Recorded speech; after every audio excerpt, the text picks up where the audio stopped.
On New Year's Eve, I asked, "Is there room for us at the dinner?" My father replied, "Chairs are for significant folks." My brother chuckled, "Stand and observe as usual." I slipped away silently. The next day he phoned, voice trembling. "I need $14,000 right now." I murmured, "Happy New Year. Ask the significant folks." Then I added, "It's a peculiar kind of ache hearing words like that from those you grew up with, who know your smile, your childhood rooms, your deepest regrets. You don't expect warmth from strangers, but from your own kin, it stings differently. All I wanted was for us to share one evening, one meal, one night where I wouldn't need to justify to my children why we always feel like outsiders in the place I once called home. For 2 weeks I'd been asking, can we visit for New Year's? Should I bring a sweet dish or beverages? Need anything for the kids?" Every text got curt replies, distant, like they were doing me a favor by responding. Still, I convinced myself I was overthinking it. I wanted it to work for the twins, Lily and Jonah, who'd been excited about seeing their cousins all week. They helped me prepare the casserole, the one Mom always loved. They chose matching outfits, wrapped presents in glittering paper, and kept checking the window to see if it was time to leave. We arrived around 6 o'clock. 10 cars lined the driveway. I should have known. Inside, the house was lively, warm, music playing, people sipping wine, laughing. My mother's table glowed with candles and cutlery. Every chair was occupied. My parents, both brothers, their wives, their kids, even some neighbors. Plates piled high, wine bottles open, joyful chaos, but no plates for us, no space. I stood holding the casserole, my kids trailing behind. No one glanced up. I asked, "Is there room for us at the dinner?" My dad didn't blink. "Chairs are for significant folks." Mark, by the fireplace, burst into laughter. "Stand and observe as usual." The meal continued. I didn't argue or cause a scene. I set the casserole on the counter, took my kids' hands, and we left. The cold air stung more than I expected. We ended up in a diner booth off Route 9. A waitress with a New Year's headband brought the kids chocolate milk. I let them have waffles with ice cream. They thought it was the greatest night ever. I watched fireworks through the windshield as they slept in the back, still clutching their gift bags. The next afternoon, around 3 o'clock, Mark called. I ignored the first call. Then he called again and again. I answered. He didn't ask about me or the night before. He just said, voice shaky, "Emily, I need $14,000 now. It's life or death." I stayed silent. He rambled about a collapsed lung, an uninsured procedure, paperwork errors, the hospital demanding half up front. He said Mom and Dad couldn't help. Natalie had maxed their cards. He was desperate. I whispered, "Happy New Year, Mark. Ask the significant folks." Then I hung up. 5 minutes later, Mom called, then Natalie, then Dad. My phone buzzed for hours, missed calls, voicemails, texts stacking up. I didn't respond. That's when I realized I was invisible until they needed something. Suddenly, I was family again, not because they cared, but because they were drowning and thought I'd save them. By the week's end, I stopped tracking the calls. Mark, Natalie, Mom, Dad, everyone who ignored me on New Year's was now bombarding me like we were close. Every voicemail was urgent, every text a ticking clock. Natalie even sent one saying, "If he dies, it's on you." They didn't mention the table, the empty plates, or my kids' faces as we left. It was like none of it happened, erased because they were in a bind.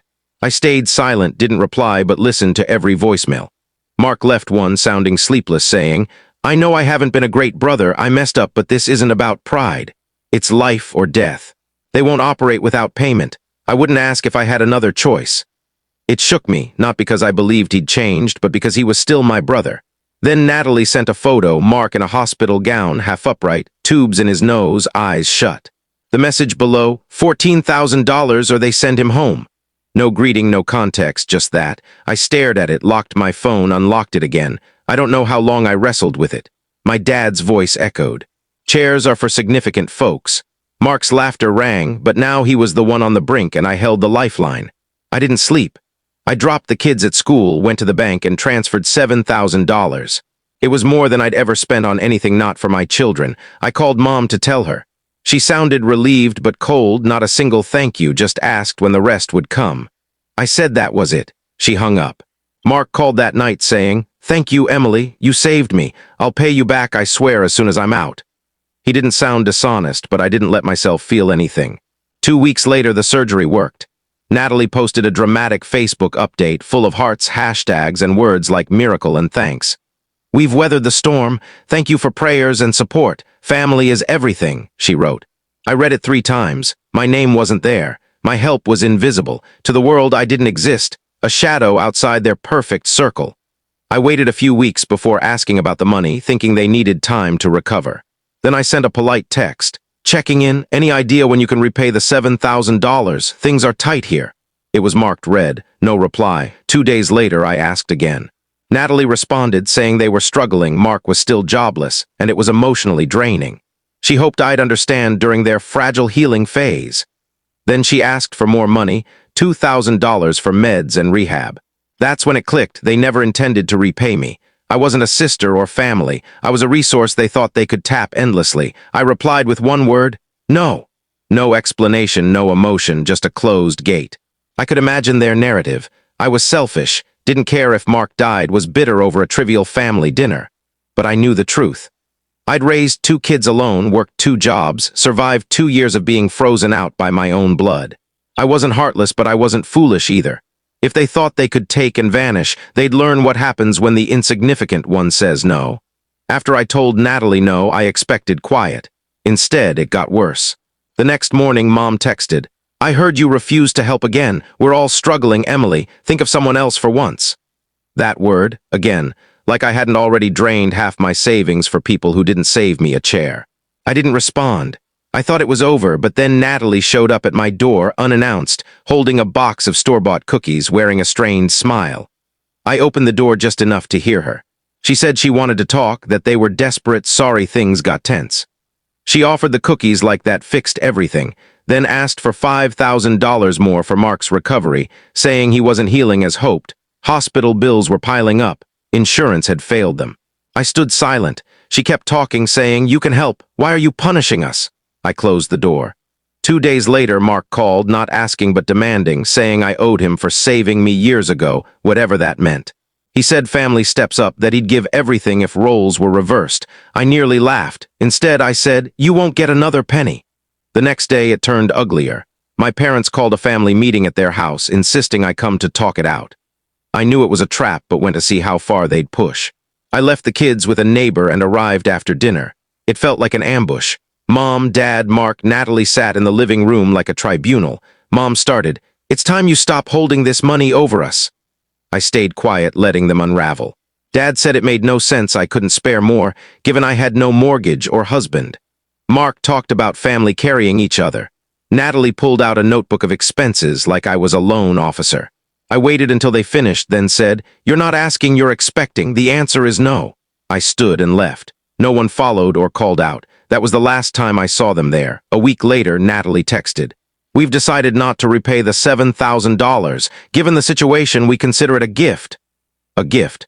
That's when guilt left me. They didn't just take, they decided I had no boundaries, no rights, no respect. They rewrote history to sleep better. But they forgot. I had the transfer records, texts, voicemails. I printed everything and called a lawyer. Walking into a law office with screenshots and receipts saying, this is what my family did, feels unreal. You expect shock, but the lawyer didn't blink. He'd seen it before. The transfer, Mark's voicemails, Natalie's texts, Dad's email calling me selfish. It was enough. He said, this is a debt, enforceable. We drafted a repayment demand, formal, signed, giving them 14 days to pay $7,000 or face court. I knew it'd shake them. I didn't expect Dad's response. His email to my lawyer ignored the legal tone, accusing me of exploiting a crisis, saying I was tearing the family apart, hinting I'd regret it. It was the same tone from my childhood, warning me against standing up for myself. But I wasn't a child anymore. I told my lawyer to file the papers, let them squirm. 4 days later, my phone rang, an unknown number. I almost ignored it, but answered. It was Ryan, my youngest brother in Oregon, working in tech, long detached from family drama. He said, Emily, I know what's happening. I've seen it all and you're not wrong. I didn't speak at first. It had been so long since family said those words. Then he revealed they'd added him to a private group chat before Mark's surgery, excluding me. He'd stayed quiet, observing. He said they'd been discussing me for weeks, first subtle jabs, then outright mockery. Natalie wrote she's too proud to ask but expects to be included. It's draining. Mark typed, let her sulk, she always caves. And worse, she's bitter, we'll call it a gift, who'd believe her. She's always been dramatic. Mom added, she should be thankful we even let her come. Ryan sent me screenshots. I read them slowly, like uncovering a wound. It wasn't their words that shocked me, it was how casual they were, no hint of guilt. They truly believed I didn't matter, that they could take, mock, and erase me, expecting me to stay kind. Ryan said, "They're panicking now. Mark's lawyer called me. They want to settle quietly." I heard his hesitation, like he thought I'd take the easy out, but I wanted it public, recorded, judged. I told Ryan I wouldn't settle. He paused, then said, "I'll be there in court if you need me." Court wasn't cinematic, no music, no tearful speeches. Just fluorescent lights, thin carpet, and a small room where truth either stands or falls. I arrived early. My lawyer met me at the door. I barely spoke. The evidence spoke, printed, filed, time-stamped. Ryan arrived just before the hearing, looking uneasy in a dress shirt but nodding. "I'm here." Mark and Natalie walked in with their lawyer. She was all performance, heels, blazer, folder in hand, like she was the plaintiff. Mark looked diminished, tired, not remorseful. The case was clear. $7,000 transferred, verbal repayment promise confirmed in texts and voicemails, no repayment. My lawyer presented it calmly, methodically. When he showed the group chat screenshots, the room shifted. Natalie looked stunned. There it was. "Let her try, she'll embarrass herself. We'll call it a gift." The judge read it twice, peering over his glasses like they were kids caught stealing. Their lawyer argued it was a family misunderstanding, emotions high from the surgery. But when Mark admitted he'd promised repayment, it was over. The judge ruled for me, full repayment, plus penalties and fees, due in 30 days or collections would start. I won.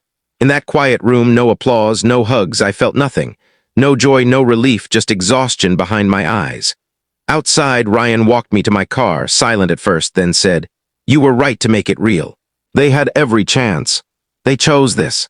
I nodded, my stomach heavy, not with guilt, but with the weight of what could have been. They could have said thank you, sorry, or even faked appreciation. Instead, they erased me and shamed me for not vanishing. The payment came on day 28 from Natalie's account. No note, no call, just the money. I stared at the screen, then closed the app. That night, Mom texted, "You've made your choice, so have we. Don't contact us again." Dad unfollowed me everywhere. Mark blocked me. Natalie posted a vague quote about snakes in family clothing. I didn't react, just watched from afar, but Ryan stayed. A week later, he brought pizza and a board game for the twins. He came the next weekend, fixed a kitchen cabinet, watched a movie with the kids. He didn't mention the case, just acted like family. One night on the porch after the kids slept, he said, "You never stopped being one of us. They just couldn't handle that you stopped needing them." That's when I cried, not for losing them, but for understanding. Real family isn't who sits at the table, it's who stands by you when others leave. After the case, life didn't erupt, it quieted. No calls, no texts, no awkward holiday invites or guilt trips from Mom about staying close. Just silence, thick and intentional. I didn't chase it. Lily and Jonah stopped asking about their grandparents. Kids sense things. I didn't explain. They'll ask when they're older and I'll tell the truth, not out of spite, but because they deserve to know what dignity costs. Mark never spoke to me again. Natalie blocked me everywhere. My parents stood by them, no surprise. What hurt was realizing they'd been waiting for a reason to cut me out, and I'd given them one they could wield guilt-free. They didn't want me to stand up. They wanted me quiet, grateful for scraps. But I wasn't hungry anymore. Months passed, then a season. Ryan stayed close, visiting weekends, helping, bringing gifts for the kids, not out of pity, just presents. One night, assembling a second-hand bookshelf, I half-joked, "Will they ever talk to me again?" He didn't laugh, just asked, "Do you want them to?"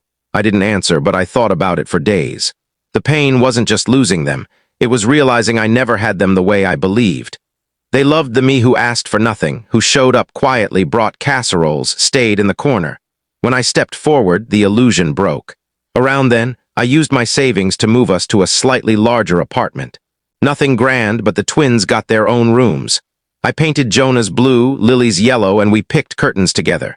It felt like claiming something, starting fresh on our terms. I took more freelance work, tightened the budget. It was tough, but it was mine, building, not draining. Then came the envelope, no return address, no note, just a $1,000 money order. In the corner, Mark's handwriting. From me, not her. It wasn't enough to change anything, not an apology, but not nothing. A gray space where broken people live when they can't say sorry but want to be seen. I put it in a drawer, never cashed it, never replied. I didn't need his money, I needed him to understand. And $1,000 didn't buy that. The holidays passed, no cards, no calls, as expected. Ryan came on Christmas Eve, brought gifts, built a Lego set with the twins, stayed until midnight.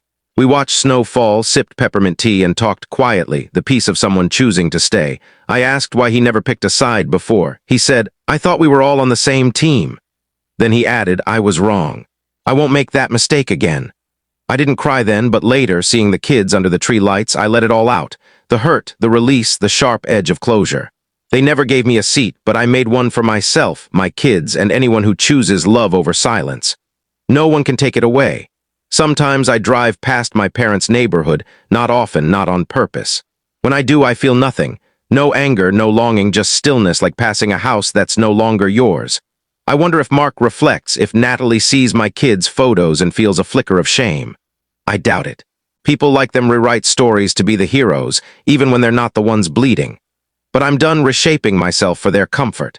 I have enough. In the mirror, in the laughter filling our small apartment, in Ryan who stayed, in two kids who know love, even if it's different than expected. Every New Year's Eve, I set out 3 chairs, not for guests, but because we don't stand and watch anymore. We eat. We belong right where we are.